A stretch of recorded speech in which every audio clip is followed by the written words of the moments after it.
माँ, भाई कब मरेगा। इस परिवार में पति पत्नी और 2 बच्चे थे जो अपने जीवन को जैसे तैसे घसीट रहे थे। घर का मुखिया काफ़ी समय से बीमार था और सारी बचत घर के मुखिया के इलाज पर खर्च हो चुकी थी, लेकिन वह अभी भी बिस्तर पर पड़ा हुआ था।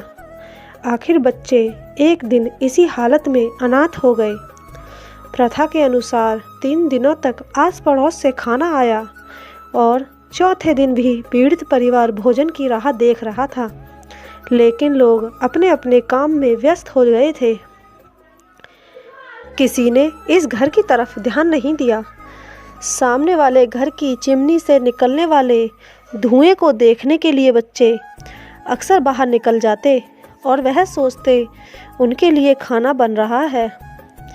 जब भी उन्हें कदमों की आवाज़ सुनाई देती तो उन्हें लगता कि कोई भोजन की थाली लेकर आ रहा है, लेकिन कोई उनके दरवाजे पर दस्तक नहीं देता।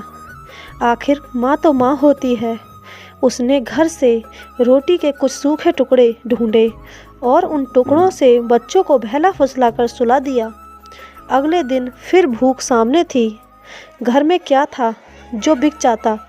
फिर भी काफ़ी देर तक तलाशने के बाद कुछ चीज़ें निकली जो कबाड़ के हाथों बिक गईं और 2-4 वक्त की रोटी की व्यवस्था हो गई।